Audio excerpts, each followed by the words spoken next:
TFM. This is J.G. Hertzler, General Martok on Deep Space Nine, and you're listening to Trek FM.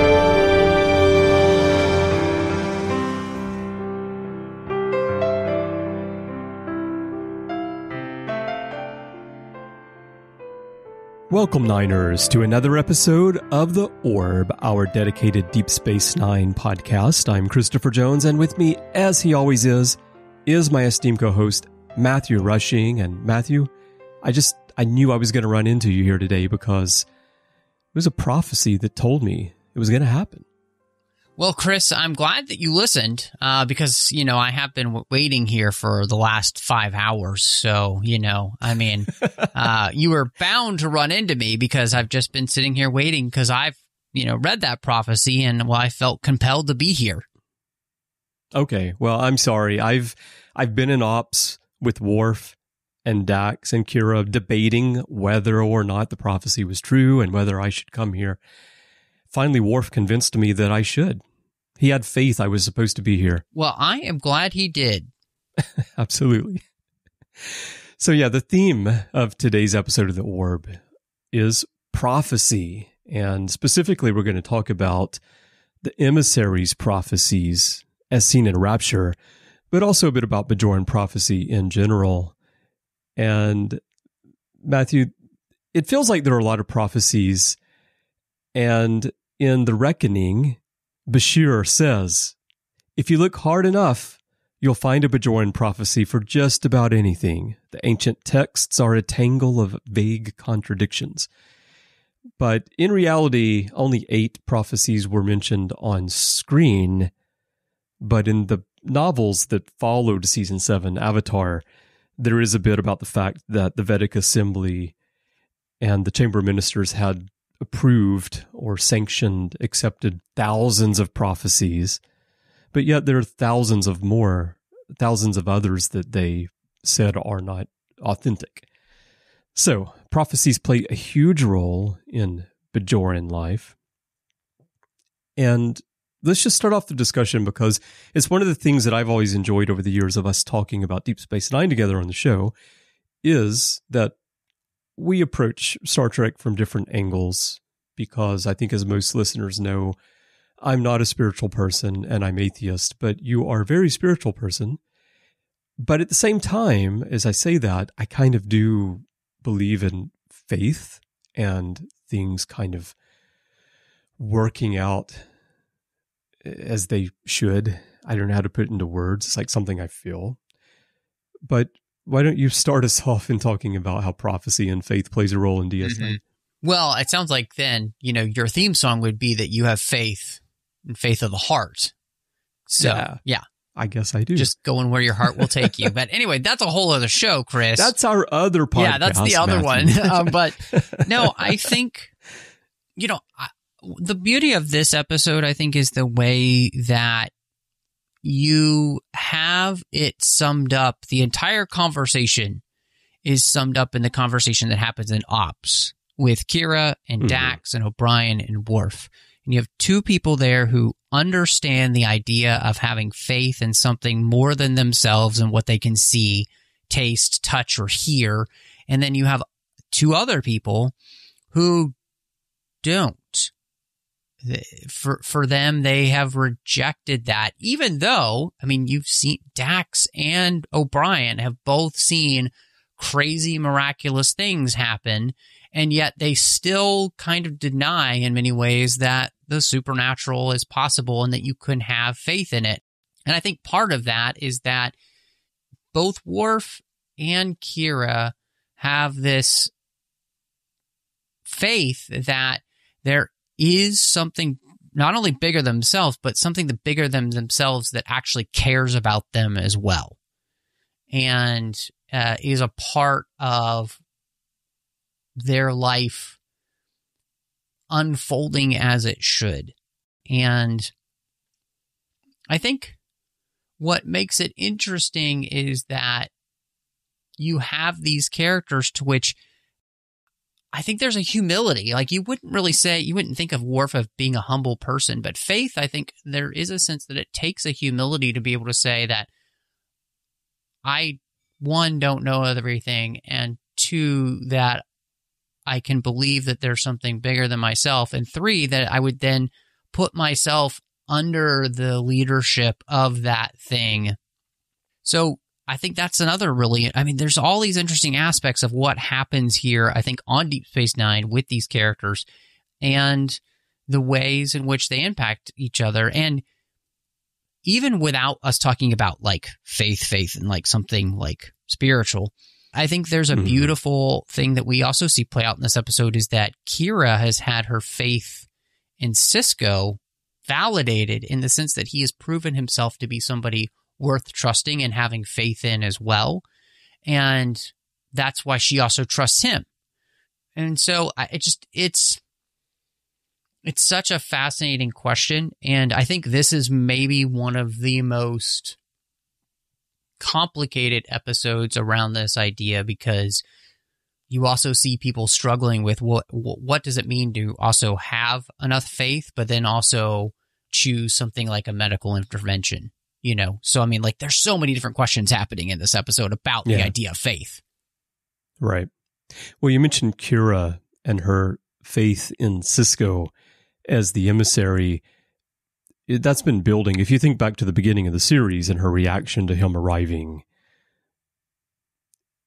that relationship has grown so much. I think when you get to Rapture and when Sisko himself is finally accepting that he is the emissary, that really reinforces for Kira. It validates her trust and her faith in him.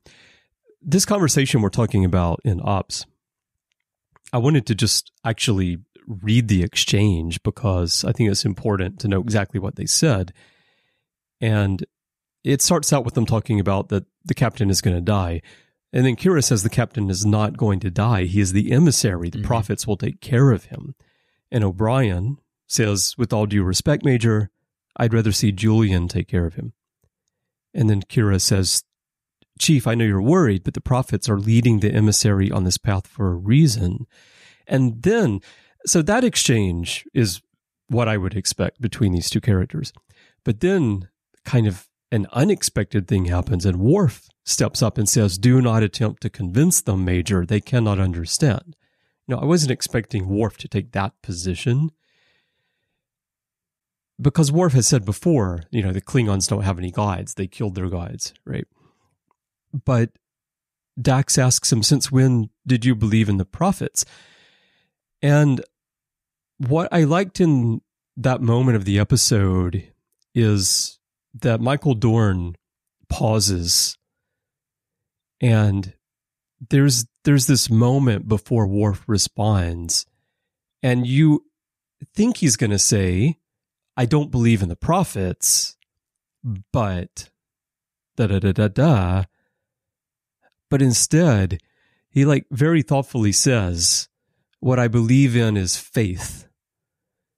Without it, there can be no victory. If the captain's faith is strong, he will prevail. And so he does tie that back in, I think, to Klingon mentality, bringing in the victory element. Dax says that's not much to bet his life on. And then Kira says, you're wrong. It's everything. So several things I love about this whole scene. Also, the faith part, the way Michael Dorn delivers that line, the way Worf says, what I believe in is faith, reminds me of Contact and the whole thing between Ellie and Palmer Joss and whether or not she really went on the journey or not. And there that juxtaposition again of someone of faith and someone of science. And that's the same thing we get here with Dax and Kira at the end of this. And then Worf is an unexpected element. what I love about this NDS9 is that we can have these key characters of the show who are holding very different beliefs, and they can actually just stand here and have this discussion together. And I think challenge each other in what they are thinking. And it's also Star Trek challenging us as the viewer to consider all these other positions instead of telling us science matters, just science, or faith matters, just faith. Yeah, I mean, and the beauty of this will be is that Kira doesn't negate the fact that science exists and that God, like the prophets can use that too. God, you know, if you want to say that, can use that as well. And maybe we should just trust to that when Kai Winn is talking about, well, we should just trust the prophets. Well, you know, if you believe the prophets are these omnipotent beings who help, you know, give people what they need to survive and to live their lives and to thrive, then, well, medicine is a part of that, right?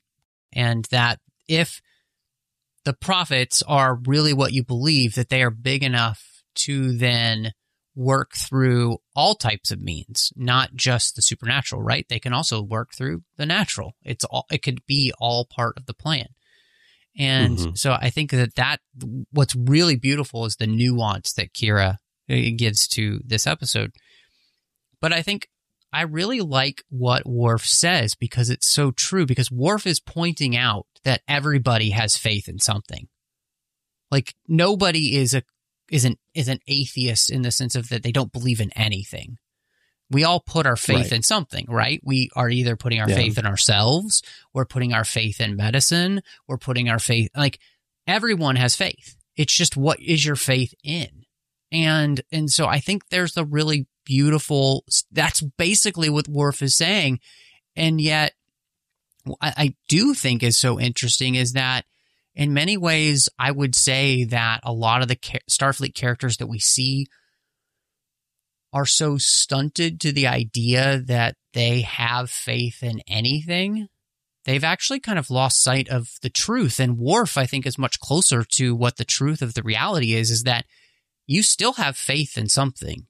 That's where his very Klingon nature then comes in, where he says that without faith, there can be no victory, because to go into any situation, you have to have faith that you can overcome it, right? You have to have a belief in that you can overcome it, and that you have to have faith in the soldiers beside you. And like, again, we have faith in a million different things. I have faith the chair I'm sitting in is going to actually hold up my weight. That's why I put my butt in it, right? You know, so, but it's a silly example, but it's 100% true.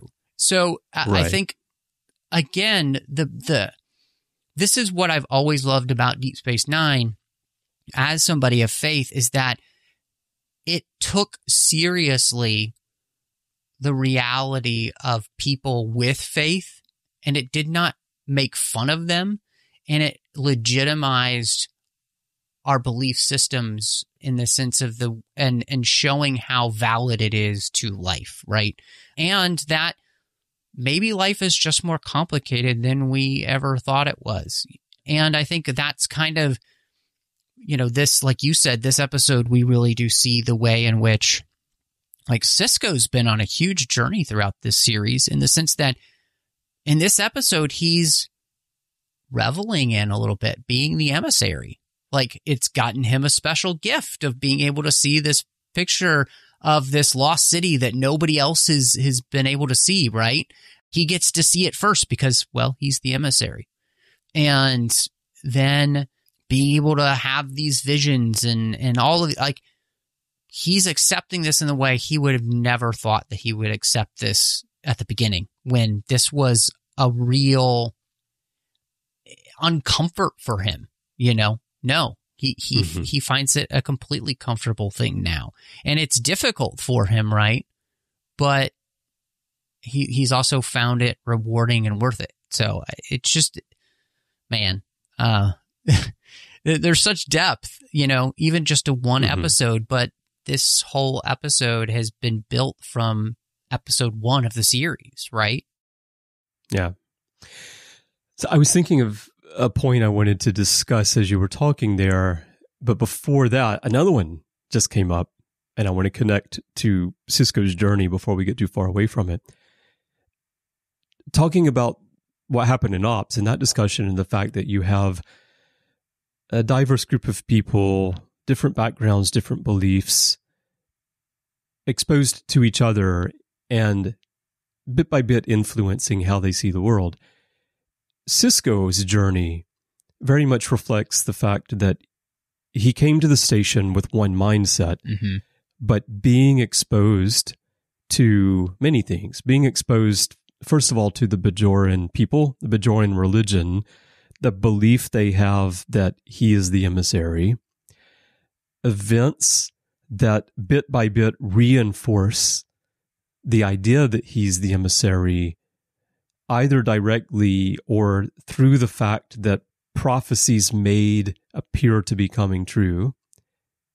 And then just being on the station with such a diverse group of people who come and go from there, and dealing with people like Quark, for example, over the course of 5 years now, has really changed who he is and how he sees things, and I think made him open up to the possibility that he really is the emissary. And then that ties into the first point I was thinking about, which is that you mentioned how Starfleet officers, as we see them, seem to be stunted from the idea of faith or spirituality. And I think part of that is the training that they get from Starfleet Academy, of course. If you think about people in a situation on a starship, how do they face something? You would train them to be more analytical, not to rely on faith, I think. But beyond that obvious point, it speaks to the idea, the vision that Gene Roddenberry had of humanity's future, where apparently on Earth, the very existence of religion had been eradicated from society. That's how Star Trek seemed to portray religion for much of its existence as a franchise. I think it moved away from that. Of course, it moved away from that with Deep Space Nine, and I think since Deep Space Nine, it has continued to be more open to the idea of faith, spirituality, of religion, and such continuing to exist in the 24th century and beyond. See, but I don't know. I might disagree with that a little bit, because I do feel like the original series seemed to be more of the mind that, I mean, spirituality hadn't been eradicated. They literally had a chapel in the Enterprise, and they also, true. I mean, in many ways, Kirk, I feel like he has more of the attitude of Captain America in the Avengers, where he's like, there's only one God, ma'am, and he doesn't dress like that. And that's kind of his attitude, because he's never saying there isn't a God. He's just pointing out everybody's false gods, right? And that's a difference than saying that there isn't any kind of higher power and there isn't any kind of spirituality in the original series. And I mean, you even think of the motion picture, which is the whole idea of transcending and the search for God, basically. I mean, that's what that movie is about. V'ger searching for its God.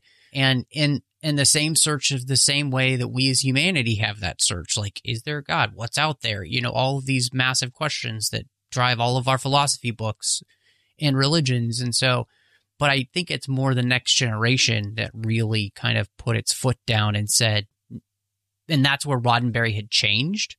And then Deep Space Nine, I think, kind of reels that back a little bit more to the, I think, TOS era. And so that's kind of how I've always seen religion with Star Trek in the ways in which it's changed. And then, Voyager, I think, barely wanted to touch the idea. And then, Enterprise doesn't really deal with it as much either, except for when we kind of see the idea of Vulcan religion, really more so than human. So, yeah, and but do you agree with that at all, or do you still see it differently? Well, a little bit differently. I think those are good points, and yeah, it is true. Kirk is mainly pointing out people's false gods in the stories that we see. I don't feel like I ever had the impression that Kirk or other human crew members in the original series truly believed in God in the way that we think of in the present day people's approach to religion. And I think the other thing is that when we do see things in Star Trek that might support the idea of a God or an openness to something like that, they tend to be scientific or technological explanations as opposed to supernatural. But I also think that it's each person's interpretation, even in religion today, of whether God is supernatural or whether God is natural. There's a natural explanation. Even for me, when I think about it, I have trouble with the idea of any kind of supernatural explanations, but I don't discount the possibility that there is someone who created us, that there is someone who has a guiding hand in the universe who naturally exists. It's hard for me to wrap my mind around, but I don't discount the possibility that that's true. I think that, like the motion picture, it's sort of flipped. It's like Bajor is looking for God. Bajor is looking for its creator. So you have a machine who is on that quest, not humans who are on that quest. Right. Well, and it's actually the humans who show Bajor that Bajor's wrong. You get that in the original series with Nomad as well. Yeah. But I mean, I do think that in some ways, what you do see there is that, Bajor isn't wrong because it does have a God. It was created, right? And in many ways, I think you could look at it and say that in reality, what the movie is saying is that, okay, so Bajor has a God, he has a creator. There's a good possibility then maybe we do too. And the search for him will still the search for that being will continue, right? So, and again, this is where I think when we come back to Deep Space Nine and its dealings with this, it's just so much more. It's so much more nuanced, right? We just are allowing there to be nuance, and the fact that, again, what I think, and I don't mean to sound rude to anybody, so hopefully this doesn't come off rude, but there's a humility in being able to say, maybe there is something that I don't understand. And, isn't that really what it in the best way means to be a good scientist too, right? Like you're saying, I don't understand something, but I think this might be how it happens. And if you're a true scientist, you also have to be open to all possibilities, right? You should be open to the possibility that it could actually be something supernatural, because that has to be in the realm of possibility. So, I think all of that is just a really interesting aspect to this. And I think Deep Space Nine allows for that, whereas especially TNG never allowed for that to be the case.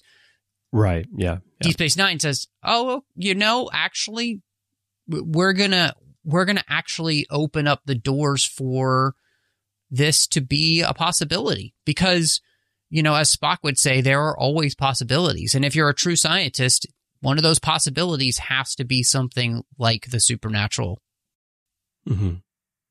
Yeah, well, it raises the question of, first, DS9 challenges you to consider your positions, especially on this topic, which is one thing that I love about the show. And I think it and what we're discussing right now also raises the question of, what do you define as a God? Like you said, Bajor has a God because Bajor had a creator. So it's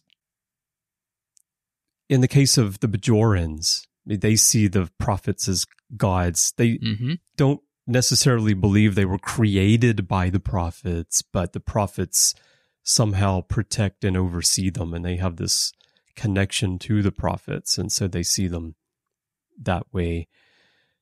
And I think the view of what is considered a god is also a question that you have to ask, and it may differ for different people.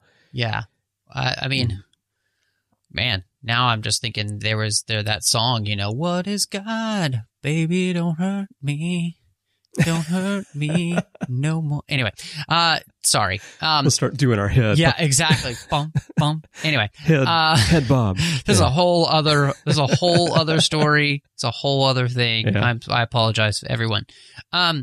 So, no, I think again, the kind of the real beauty in all of this is that it allows us to be able to have this type of nuance to things. And I keep saying that word, but I think that's the best word for this is nuance. And it's just, again, I think it's something that it really is a more honest reality to say that this is a possibility and that these are possibilities. And I think that's the thing that too, and I do love the Admiral being so in the story here, especially in Rapture, of he can't wrap his head around this. But also what's really interesting is he's a lot more ready to give Ben space to figure this out than even some of his own crew, which is really interesting. Mm-hmm. And I think a part of that is that, and what this Admiral doesn't really get enough credit for, I think, is that he's actually truly respecting the Bajorans and what they believe about Ben, even if he doesn't see it or understand how this could be a possibility. But he's open to the possibility that maybe there's something here that he doesn't get, which I think is really cool about this episode, and something that I would not have expected, and till I saw it, and they allowed him to kind of have this thought process. It's just very different than what you would think they would do with it. I mean, most admirals tend to be jerks, it feels like, anyway. But this one, well, most of them are plotting not some kind of deceptful thing. Yes, exactly. But this one is not. This one is not, and I think that's really cool. And I got to give it to them in the writing here, where you have somebody who's, even though completely out of his element, is supportive of his officer because he trusts his officer, but he also is willing to put aside his own thought process and allow, this is what it truly means to be the Federation. And if you're going to accept a group in that has these type of beliefs, and you got to respect them, right? And he truly is willing to respect the Bajorans and what they believe. I think that's pretty cool. Right. And very important in an episode that was supposed to end with Bajor finally joining the Federation. 100%. Yeah. So let's talk about the actual prophecy here, and then how the story plays out at the end to wrap up our discussion. I did want to do a quick rundown just for reference for everyone. I mentioned up at the top that there are 8 prophecies mentioned on screen. So just quickly to run down those. There's the 8th prophecy in shadow play, but they don't actually mention anything about what it says. There's Haran's 7th prophecy in Ferengi love songs, which says, or at least it starts, according to Rom, he will come to the palace carrying a chalice, bearing no malice, overflowing with sweet spring wine. So, Matthew, that one sounds more like someone just wanted to have a drink. I feel like that's just him trying to get in Lita's pants. So yeah, I think maybe so. Yeah. Then there's Chabrin's fifth prophecy in the reckoning. The time of reckoning is at hand. The prophets will weep. Their sorrow will consume the gateway to the temple. And then there's Talnot's prophecy of the final days, until death do us part, which says that the land shall be poisoned by a great evil. And then in Destiny, we get to Truckor's third and fourth prophecies. The emissary will face a fiery trial, and he'll be forced to choose. That's the fourth one. And then the third one, when the river wakes, stirred once more to Jenner's side, 3 vipers will return to their nest in the sky. And then in Rapture, which we're talking about, Zokal's third prophecy, only someone who had been touched by the prophets could find the ruins of Valhalla. And then that leads us to the emissary's prophecies. And Sisko is lying in the infirmary, and suddenly he says Cardassia. And then they're like, what? He says, I was on Bajor. Valhalla had been rebuilt. The people were in the streets celebrating. But then a shadow blocked out the sun. We looked up and saw a cloud filling the sky. It was a swarm of locusts, billions of them. They hovered over the city. The noise was deafening, but just as quickly as they came, they moved on. Now I know where they were going. Cardassia. And then he bursts into the room when they're having the ceremony to welcome Bajor into the Federation, and he yells, locusts! They'll destroy Bajor unless it stands alone. It's too soon. Bajor must not join the Federation. If it does, it will be destroyed. So those two elements there is what we will call the emissary's prophecies. And they influence not only the ending of that story, but really the DS9 story moving forward to the end of the series. What did you think about this prophecy in particular, and then how it influenced the story? I thought this was really bold because obviously it does give you some idea as to where the story is going, which is an all-out war, and this war's impact on places like Bajor. And it does kind of, especially when you think about it, if you're putting it all into context, it also kind of gives you the opportunity to understand, Deep Space Nine isn't going to be theirs the whole time, because the biggest reason for them to not join the Federation is so that once the Federation pulls out of the Bajoran sector, it isn't razed to the ground. And it is just another occupation again, and not a bloody, destructive war that will take Bajor out forever.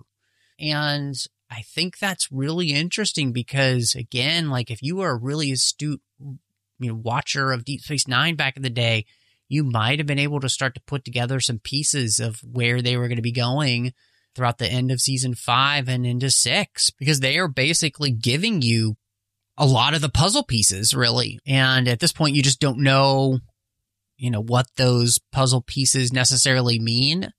But it's very cool that they started to be much more intentional like this with the storytelling, and much more intentional with the mythology that they're creating as well, but not allowing that to then overshadow character development.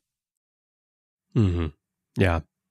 Robert Hewitt Wolf has said that although they didn't plan out everything in advance that was going to happen in the story, the predictions that are made by Sisko in Rapture were thoroughly planned out. And he said we pretty much knew what those prophecies were going to be and where they were going to go with the story.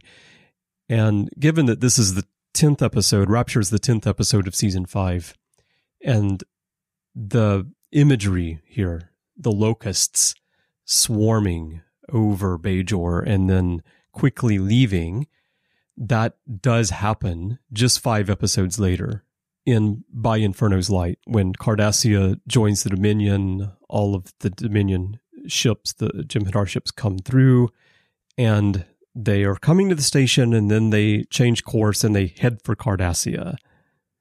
And that's when Dukat reveals that he's been having secret negotiations and that Cardassia has agreed to join the Dominion. and that he's going there with these ships. So the lag between this prophecy being revealed to us and seeing some of the events actually happen is quite small, 5 episodes, so no surprise that that part was planned out.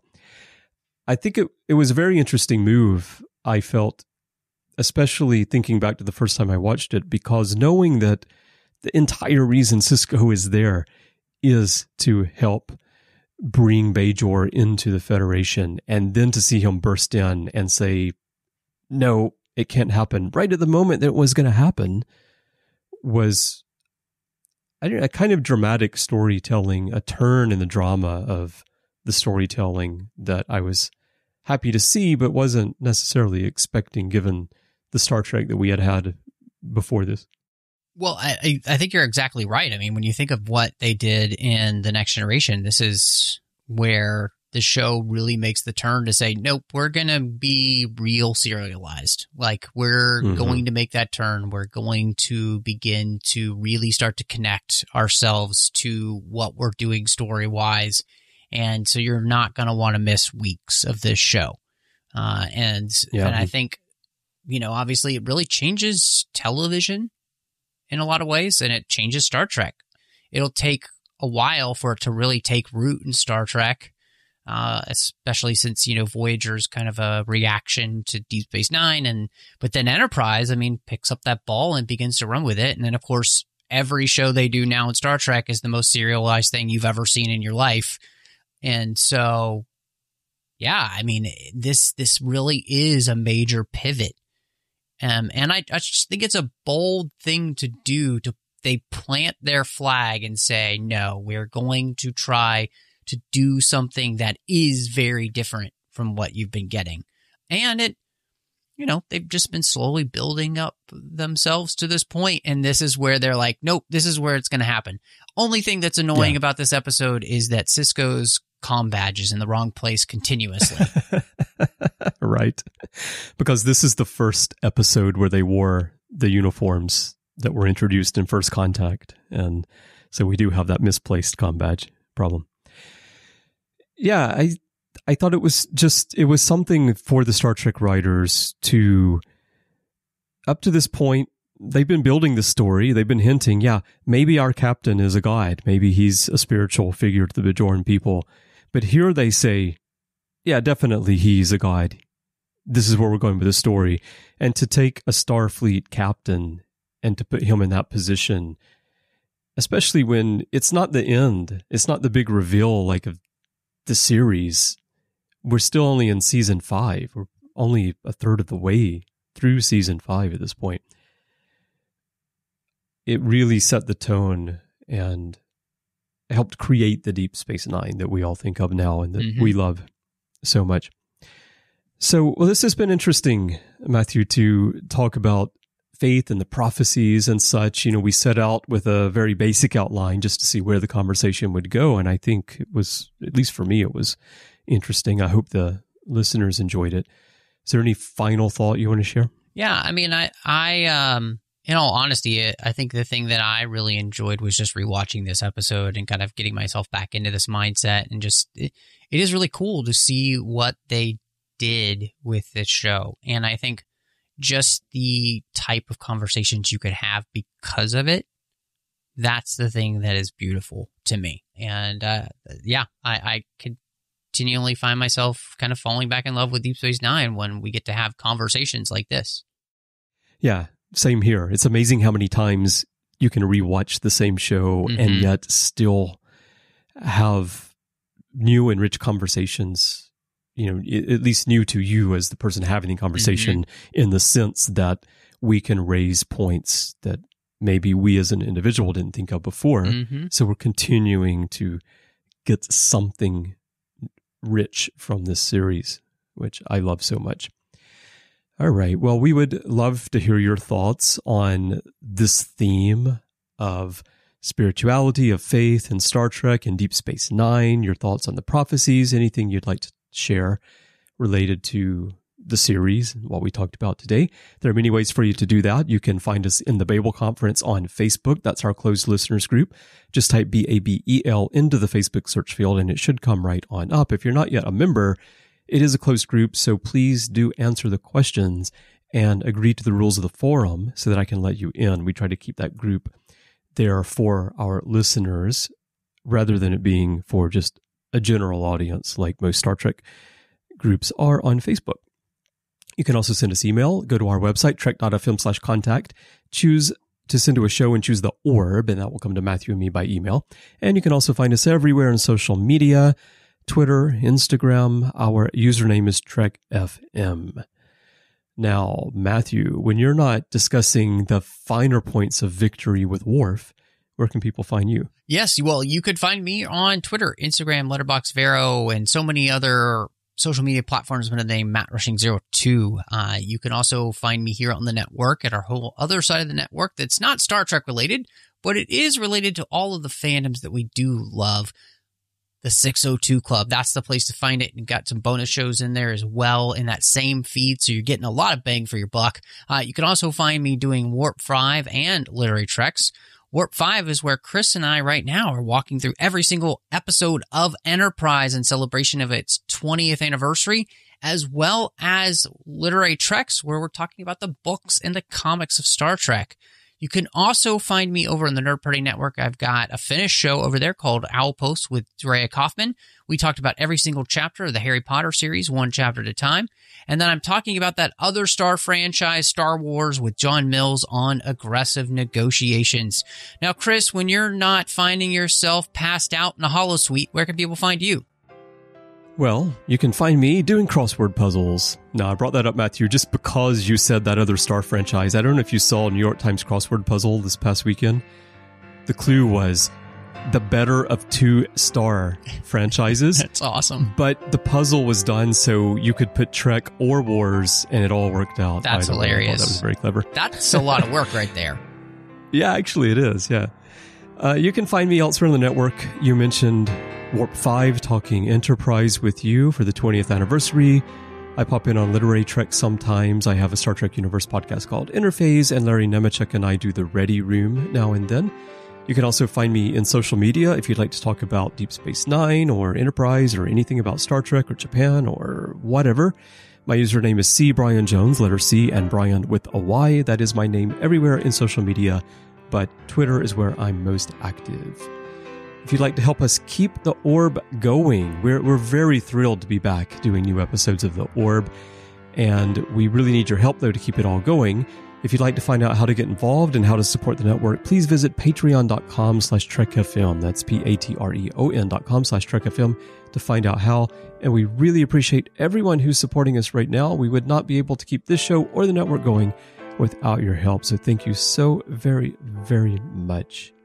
Well, Matthew, that really was a fascinating discussion for me today. And I always love talking about these topics with you.